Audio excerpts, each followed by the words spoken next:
Okay. Akkam jirtu fayyaa keessanii nagaa galata waaqayyo. I'm Sheet from Shelty Online Tutorial. Global Train 4 and part 4. Egalirra.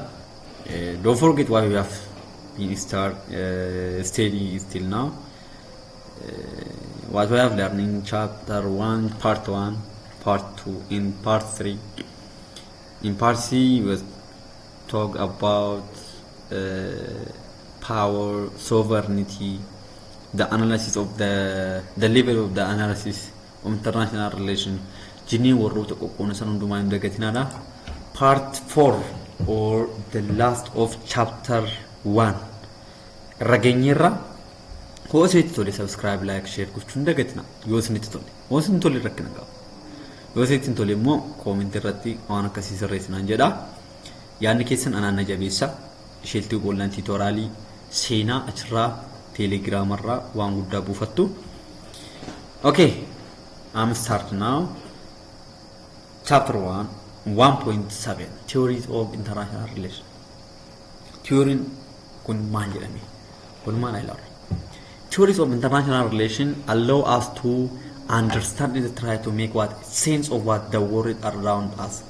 Inni jalqabamaadha theories of international relations. Theory international relations kumaadha. Maal nu gochuudhaaf to allow us to what maal nu eeyyamuudhaaf lost to understand and try make a sense of what the world around us. Addunyaa naannoo keenya jiru kana maal gochuudha akka hubannu understand akka hubannu. Inni biraa try to what make a sense. Sense akka itti uumnuuf. Addunyaa waan akkasii keessatti addunyaa waan akkanaa keessa jirteenni sense akka kenninuuf. Maaltu nu fayyada theory of what IR jechuudha or international relations jechuudha. Since the world around us through what various lenses case and each of which represents what a different theoretical perspective. Kind of theories of international relations by Ibar Bachasara. Malfi addunyaa Marxism addunyaa akkamii garamti deemaartiinne tokko murtee akka fudhannu lamaffaa akka hubannuuf nu fayyada.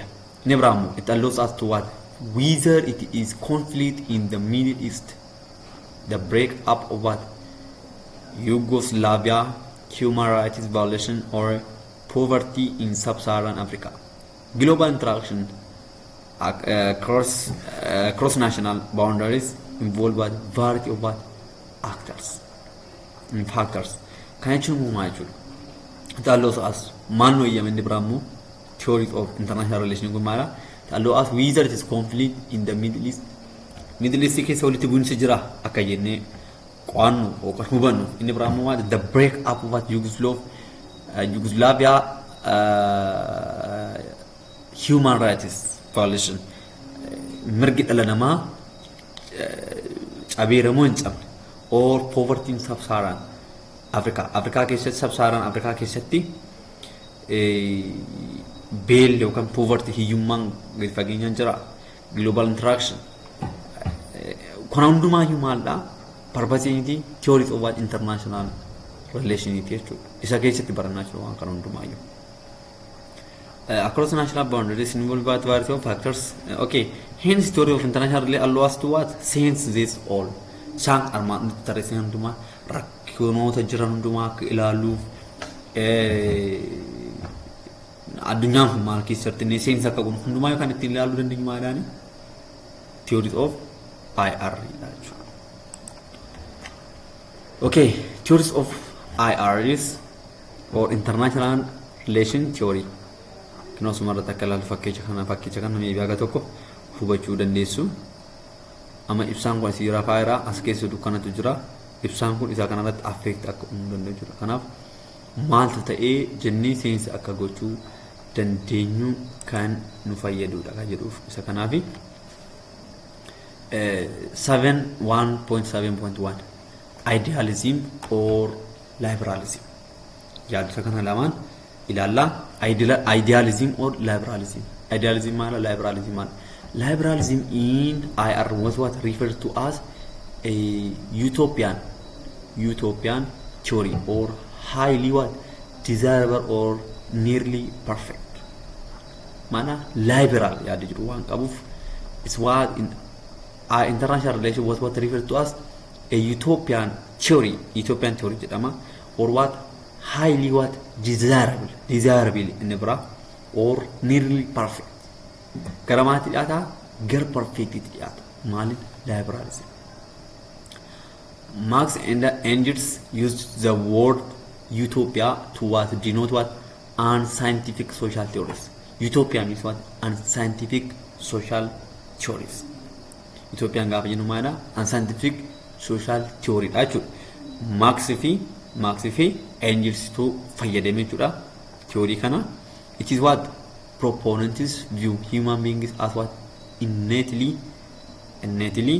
good and believe peace and the harmony between nations is not only achievable but desirable.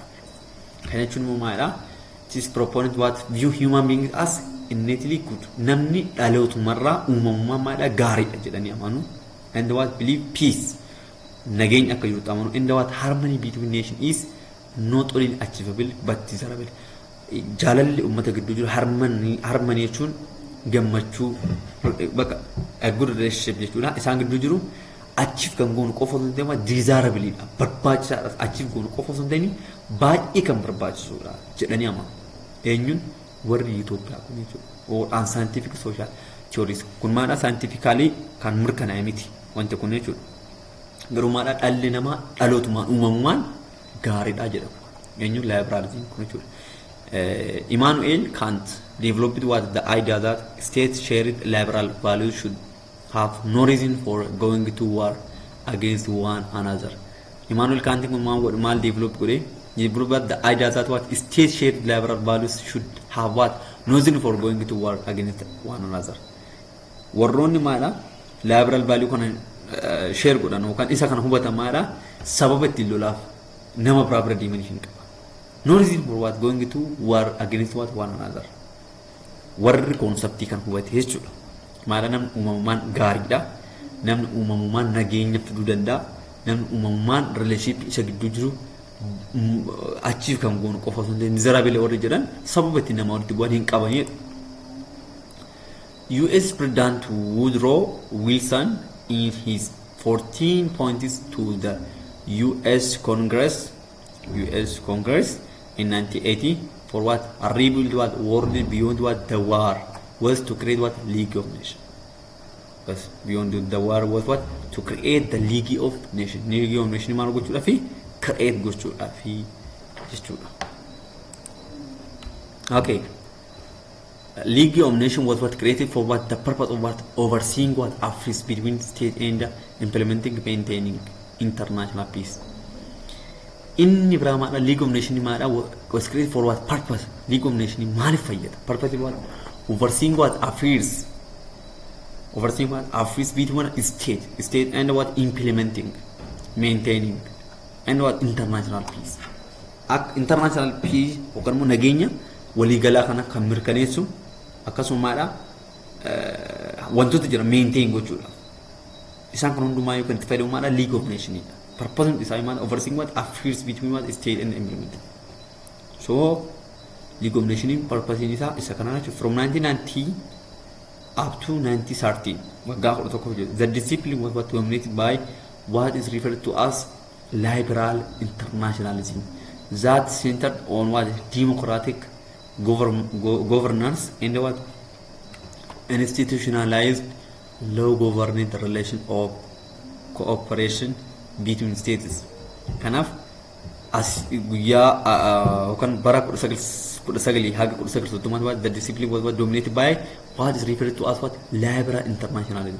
Liberal internationalism kun maal that what center on one democratic Marx center democratic governance center and what institutionalized what low government relation of what cooperation between states.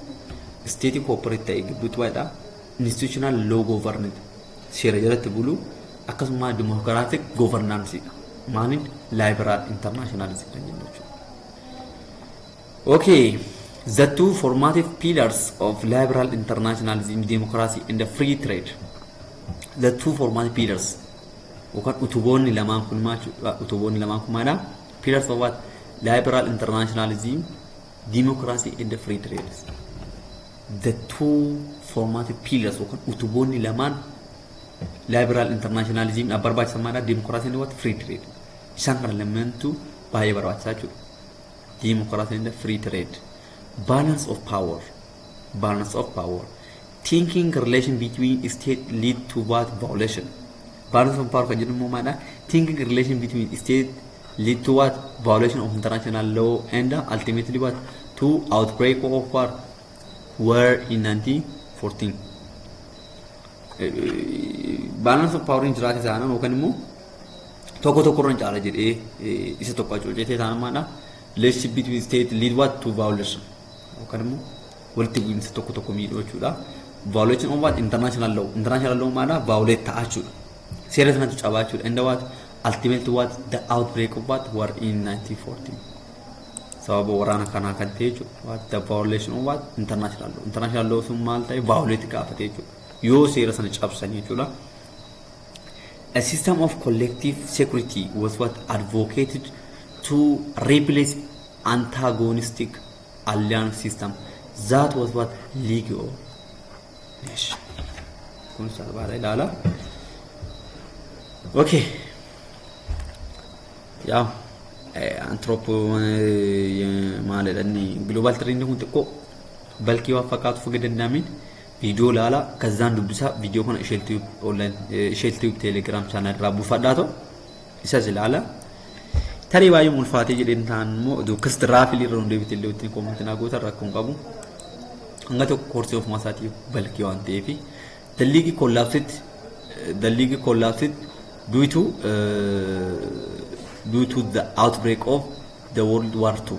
Waraan addunyaa lamaffaa jechuudha 1939 this failure was become difficult for liberals to what comprehend which contradict what their theories. Kanaaf the league collapsed due to what the outbreak of the World War II. Sababa waraan addunyaa lamaffaa maana League of Nations maana collapsed. Hindiq that the outbreak of what the World War II in 1939 what failure become what difficult for liberals to comprehend what is contradicted their theories. Prominent liberals, scholars and what politicians, liberalism failed to what retain a strong hold and what new theory emerged to explain the continuing presence of what war. Kana fiduu dandeenye jechuudha what prominent what liberal scholars and politicians liberals failed to what retain gochuu maadha strong hold and what new theory emerged to explain what the continuing presence of war wanacha continuing gochuudha maadha in dandeenye jechuudha liberals also argue that international law offers a mechanism by which cooperation among states is what made possible. So liberals also what argue that international law offers what a mechanism. Liberals mal gochuu danda'a. Liberals what argue that international law offers what a mechanism. Mechanism by which cooperation among states is what made possible. Kana maltu wani allo gochuu danda'a.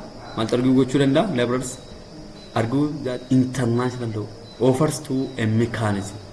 Mechanism by which cooperation among states is made possible. Okay, the purpose of international law is what? Is just to regulate the conduct of government and the behaviors of individuals within state. The purpose of international law is what? Just to what? Regulate. Regulate the conduct of government. Amala bulchiinsa gaarii jechuudha yookaan amala bulchiinsaa yookaan immoo mootummaa tokko maadha regulate kan godhu seera jalatti akka bulu kan godhu maadha international law jechuudha and what the behaviors of an individual within state namni dhuunfaa state keessatti maaltu mirga isaatii maaltu dirqama isaatii jedhee isa jalatti buluu akka danda'u kan godhu maadha the purpose of international law jechuudha international law tu kan hundumaa maal godha manage godha jechuudha so this is what the purpose of international law. Barbaachisummaa international law maadha to regulate what the conduct of the government and what the behavior of individuals within what state. Kajedhu qabachuu dandeessu jechuudha jalatti. However, the legal standing of international law is what in contentious issue amongst scholars. The legal standing of international law is what contentious issue among scholars. There are three competing views. Competing views, three competing views to jira on this matter. Some scholars say what international law is not a law at all, but branch of international morality. International law kun mala is not a law. Seramit international law kun law miti. والمجالات سيرة متي international سيرة ولا كلا كنا والمجالات سيرة جتشو متي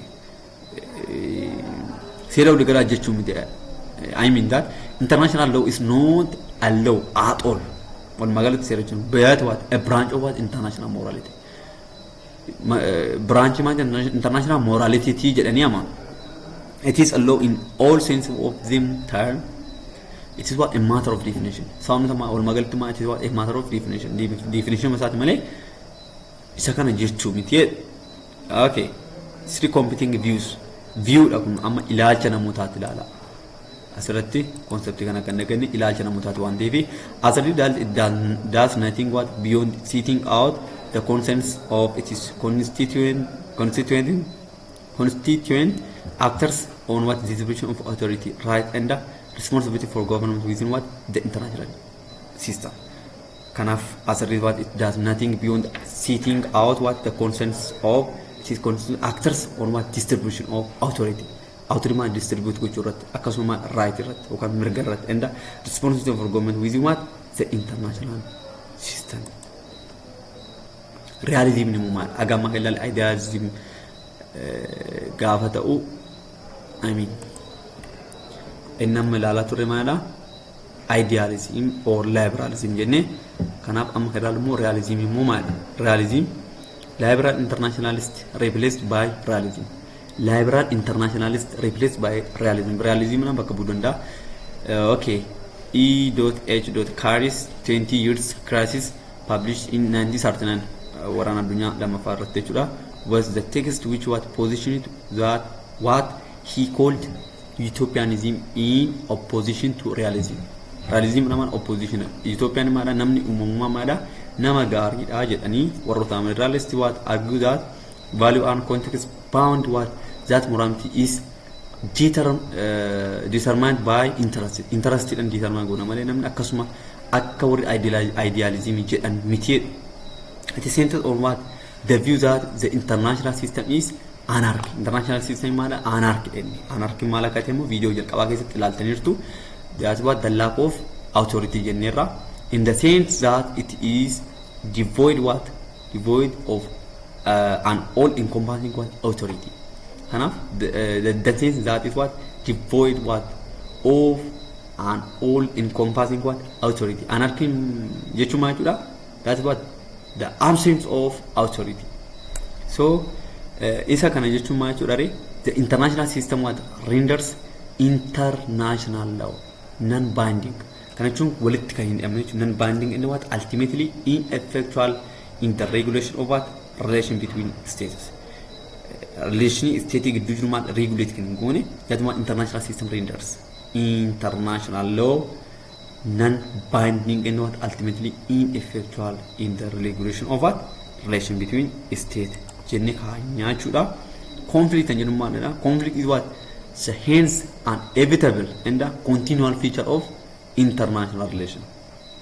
Conflict mara is inevitably da and the what continually can it for continual feature international relation. Kunumu wamatu fura internationally namonni state wali namot wali nolti bulhin jiramte is that continual kan yuduf isa kana chuda ishi realism locates what it is roots. By the way, idea namutat one day realism if liberalism or idealism can you turn at the bus in the realism locates it is roots further back, citing what Thucydides, Machiavelli, and Hobby as it is founding both this the idea of these three persons. Yada namuhasaran kanadi. Thucydides and his count covers what themes such as what power, intrigue, conquest, alliance building, and the intricacies of bargaining. Isa kana ilhala Englishum tusaayyo bithaa namatti gala. Kanaaf dubbisaa isa just conceptii mataa isaan qabu asirratti wanti isinitti himee darbuu danda'u conceptii hin qabu yaada namootaati waan ta'eef wanti irratti xiyyeeffatan hin qabu kun. Hans Morgan's the answer to the realism assumes that it is key concept interest in defining that as power is an objective category which is universally valid. Yaada namootaa gadi ta'eef wantoonni kun wanti baay'ee conceptual irratti bakka realism maala yaada jara isaaniitiif kan mormu jechuudha. Liberalism namni uumamumaan nama gaariidha jedhu relationship nama gidduu jiru achievability qofa osoo hin ta'in desirability jedhanii warroota amanedha. Isaan kun immoo isa akkasii miti warra jedhan waan ta'eef his assumption agarteen assumptionidha. His assumption what starts with there are objective laws which have what universal applicability. International politics, like all politics, is struggle for power. Power of struggle good. Okay. Thomas Hobbes is what often mentioned in discussion of realism, describing what brutality of life during what the English Civil War. Kuraja aftamilama haga kuraja shantamitokotti kature jechuudha. Hobbes described human beings as living in an orderless state of nature. Hobbes namni jedhamu kun describe what human beings as living in an orderless state of nature that he perceived war of all against all. Kanamu maal jedha human beings what as a living in orderless as a living akka living kanamu lubbu qabii jiraatanitti in an orderless state of what nature that he perceived what war of all against all. Warana tokko tokko irratti kan banu jechuudha magaalatti. He proposed that what a social contract was what required between a ruler and what the people of state to maintain what relative order. Kanaaf hin barbaachisa jechuudha. He proposed what the social contract what was required between what a ruler bulchaa fi ummata gidduu jechuudha. Ruler and what the people of state to maintain what relative order. Relative order ite fiduudha maadha social contracting hin barbaachisaadha. Okay, Hedley Bull criticized Morganthau's approaches.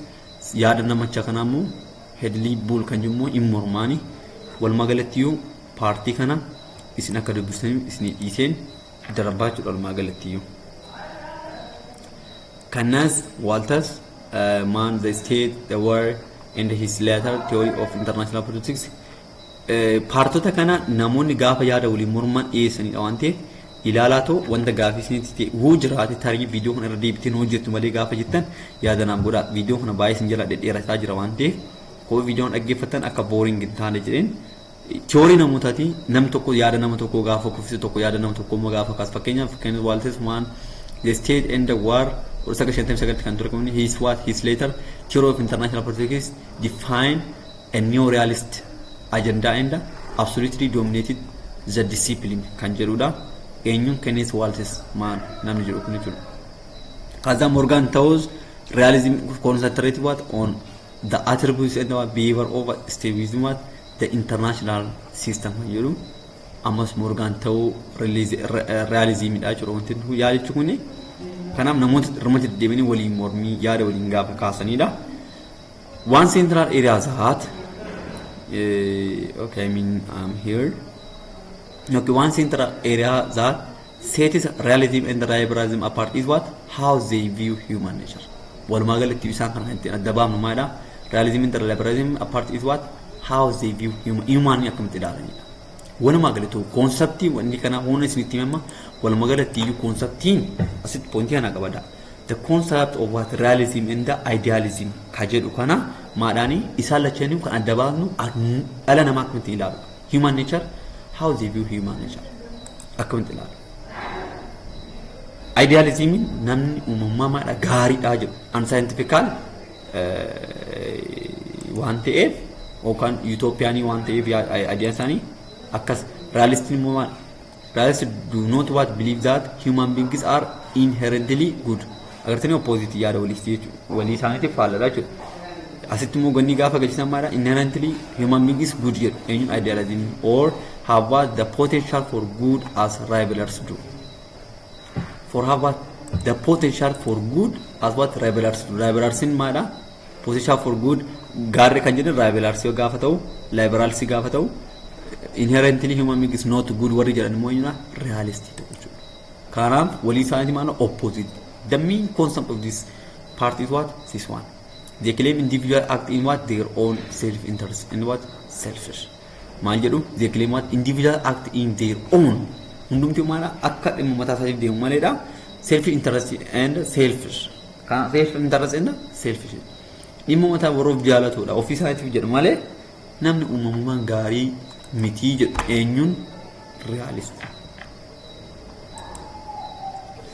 okay realism versus liberalism kino sitti ilaalu dandeessu jechuudha kun viidiyoon kun paartii kun isiniif journalize gochuu danda'a claim individual act in their own self interests selfish realism namni maadha selfish dhaaf hin jedha akka dhuunfaa dhimma mataa isaatti deema malee self interest hawwii mataa isaa guutuudhaaf malee waan biraa miti jedhee morma liberalism world order what can be what improved within peace and progress gradually replacing what war nageenya bakka waraanaa buusuudhaan maadha addunyaa kana gara gaariitti gaggeessuu danda'a warra liberalism world what order can be what improved with peace nageenya maadha improve gochuun danda'ama indo progress gradually replacing war nageenya waraana bakka buusuudhaan tufuu danda'ama liberalism kun immoo maal conflict is what unavoidable walitti bu'insa maadha ittifamuu waan hin dandeenyedha and what perpetual waan tufuu and so war is common and inherent to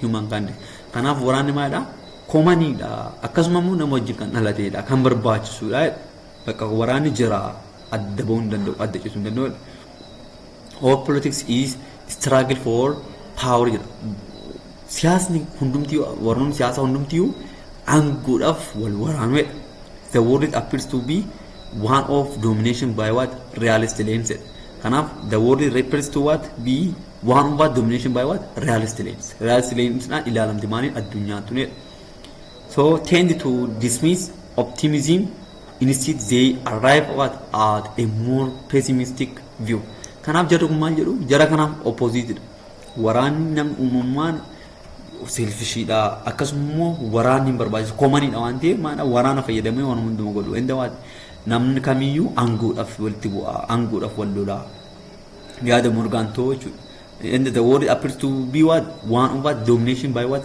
realist lens nam addunyaan tun dominate kan taate realist lens dhaan realistic kana jala jiru kana jechuun maana jalli addunyaa jiran selfish liberalism adjust their lenses to blur out areas of what domination and instead bring what areas of cooperation into focus kunimma adjust their lens to blur out areas of domination and tokko caalchisanii ilaalu maal godhu blur godhu sirriitti kana mul'anni godhanii warnammoo waan gaarii hojjetan maadha cooperation immoo maadha baasanii mul'isuu jedhu liberalism maadha domination and what instead what bring areas of what cooperation into focus tokkummaa irratti hojjetu jechuudha gamtaa irratti hojjetu kun jarri it is big what optimism by arguing that human beings are good optimism kana maal mormusan maadha human beings are what good jedhu namni gaariidha good cooperation is what possible gamtoomuun hin danda'ama conflict can be resolved peacefully nageenyan walitti bu'insa nageenya solve ta'uu danda'a jedhanii namaan kun immoo lolaan furuu danda'ama jedhu realism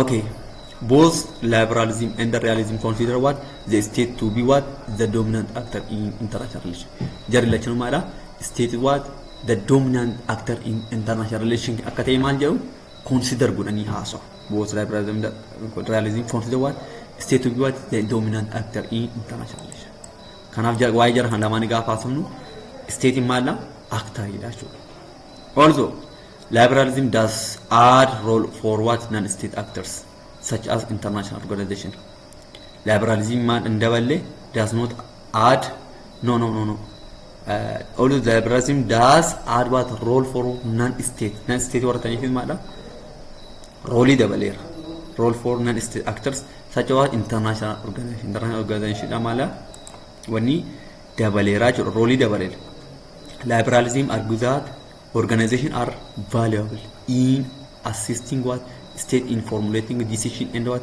helping to what formalize cooperation. Cooperation formalize gochudha maadha. Liberalism maal argu that organizations are valuable. Organization maadha valuable in what assisting state in formulating decision. Decision formulating gochudha maadha. Organization valuable.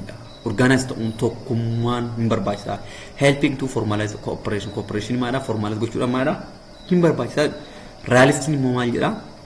On the other hand, believe states partake in international organization only when it is their self-interest to do so. Realism immoo wanti mataa isaanii gaafa hojjetame qofaadha malee kana keessatti hirmaachuu hin danda'u. Walumaa galatti yaadni jara kana opposite liberalism realism. Son gaarii jira kun badaadha jedhu. Kun immoo tokkummaan hin barbaachisu kun immoo hin barbaachisu. Asitti amma jara kun waliif opposite idea dha. On the other hand, what believe that state take international organization only when it is their self interest. Kana jechuun maal selfish dha jechuudha. Self interest dhaaf hojjetu jedhu to do so.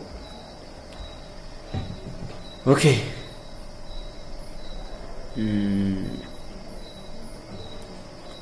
Structuralism or Marxism kan jedhu kaname wani illalla. Marxism is an ideology that argues a capitalist society. A capitalist society is what? Divided into two contradictory classes. Capitalism kan jedhu capitalist society, the business class and what? The working class. The bourgeoisie and the proletariat. Kan jedhu proletarian warri jennuun warra waat working class kan jennu jechuudha. Business class immoo bourgeois warri jennu sanaadha jechuudha. The proletariat are at the mercy of what? The bourgeois. Business class waan ta'eef jartu kun capitalist society bakka lamatti ilaalla jechuudha. Jara kana of jalatti qabata. Mercy of the bourgeois. Marx hopes for what? An eventual end to what? The class society and what? Overthrow the bourgeois is what? The business class by what? The working class. Kanjara kana alfadu wanti proletariat wanti. Structuralism emerged as what? Critique of both realism and pluralism concentrated on what? On the inequalities that exist within what? International system. So it's right. Inequality of wealth between the rich north or the first world and the poor south or the third world. Jara kanamu kan ilaallu sirriitti maana inequality of what? Wealth between what? The rich north mana rich or what? The first world and the poor south part or what? Third world. Okay. The structuralist paradigm focused on what? Dependency, exploitation, and what? The international division of labor. Isaan kan kana paradigm kana of keessa qaba jechuudha. The structuralist paradigm is focused on dependency. Kamera dependent exploitation. Akkasuma international division of labor. Isaan kana labor odoo humnaan hojjetan jechuudha. Imperialism generated by what? The vigor of free enterprise capitalism in the West and imposed unequal exchange of what? Every kind upon what? The third world. Banks 1984. Kanaaf warmagalatti imperialism warra jennu immoo generated by the vigor of what? Vigor of free enterprise capitalist. Kun maadha business class in the West and what? Imposed an equal exchange of every kind upon what? The third world.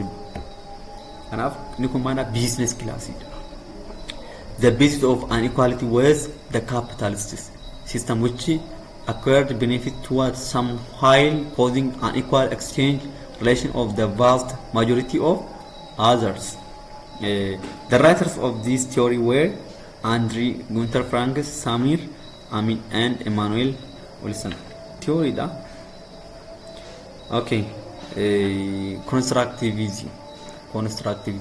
party kana theory kasmani wante bisala lo sinigalubate comment na godatu already been is develop yal party kana of especially from 1.7.3 rake ho by sit bitasni tigalite by sirakisete tanan already no jichu yalla tiko one bitana matigalu don tisa Constructivism kan jennu mala is middle ground between mainstreaming theories and critical theory. This is what middle ground between what mainstreaming theories and critical theory.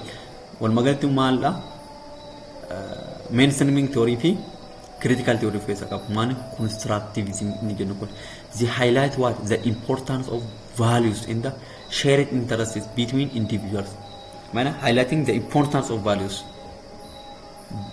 Barbaachisummaa value da akkasumaadha interest namoota dhuunfaa gidduu jiru maana share gochuu share interest between individuals. Alexander van Wundet describe what the relationship between agents, individuals and structures such as this as one in which structure not only constrain agents but also construct their identities and interests. His famous phrase, anarchy is what state make of it. Their core idea is what? That the essence of international relation. Barbaachisummaa international relation exists in the interaction between people. Barbaachisummaan international relation interaction maal jechuudha namoota gidduu akka jiru gochuudha fi yaada jedhu of keessaa qaba. His famous phrase eenyudha? Alexander Wundeti mana anarchy. Anarchy what is it make of it? The absence of authority jenne kana saatu resnachu. So state do not interact. It is agents. State do not what interact. State mana interacting with stand what agents. Agents such as what politicians and diplomats who interact. State do not interact gafa jenne mana is agents. Agents da kanaf ain't interact promote politician and what diplomats who interact. Isn't interact kulachu. To understand constructivism, it is to understand that ideas or norms as they are often called have power. Constructivism can understand gujura hubachudha maatu nu barbaachisa eenyu hubachuu qabna ideyaan maalidha normi maalidha ada jiru hubachuutu nu barbaachisa. Okay, the last topic, critical theories. These are wide spectrum of what theories established in response to what liberalism and the realism dan walqabata. Critical theories are what valuable because critical theory mana valuable da found some mana they identify positions that have typically been ignored or overlooked. Ignore ta'uu kan qabu yookiin overlook ta'uu kan qabu with one international relation kan maala ignore ta'uu kan qabu kamidha yookiin immoo overlook ta'uu kan qabu irra deebiin sirriitti ilaalamu kan qabu kamidha hin jedhu nu barbaachisa. Kanaafuu critical theory baay'ee barbaachisa. Inni biraan maala they also what provide a voice to what individuals who have frequently what been marginalized, particularly women and global souths. And they also what provide voice to individuals who have what frequently been marginalized. Inni biraan maala critical theory kun maala barbaachisa marginalized anthropology yaada chapter 4 marginalized kan ta'e women idhamu global south akkasuma immoo warroota waa hojjetan immoo craftive power hin hojjetanidha kan jedhu sana adda baasuudhaaf critical theory nu barbaachisa jechuudha. Critical theory who take what Marxist angels often what argue that international relations has what lead ordinary people around the globe becoming divided and alienated. Okay, post-colonialism differs from Marxism by focusing on the inequality between nation or region, or as what opposed to classes. Post-colonialism differs from what Marxism. Post-colonialism yada Marxism yada Marxism as Carolit kan dubban sana ilaalu dandeessu by focusing on what the inequality between nation or region. Region nation gidduu inequality ilaaluudhaan maala yaada wal falmuudha. So post-colonial scholars are what therefore important contributors to what the field as they widen the focus of what inquiry beyond international relation traditional what Western mindset. Kan jedhudha chapter 2 irratti aanu waliin ilaalla har'aaf asumarratti nu haga'u tarii sirriitti akka nu hubanne na shakka xiqqoo hin ulfaatu dhugaa dubbachuudhaaf global trend hanga tokko waamta namatti gaggaluudha yoo baay'ee sirrakkisee sheltube online irratti seentanii na barreessuu dandeessan asirrattis gargaratti koomentii barreessuu dandeessan ala haga dadhabbii kooti immoo sitti tole warri miseensan ta'een viidiyoo babbareedoo kan biraa argachuudhaaf subscribe godha warri subscribe godha warri immoo subscribe gootan like share godhaatu group adda addaa keessa gadhiisaa dhaloonni kan argatanii walumaa galatti yoo asumarratti xumurarraa nagaan naaf ta'a bye bye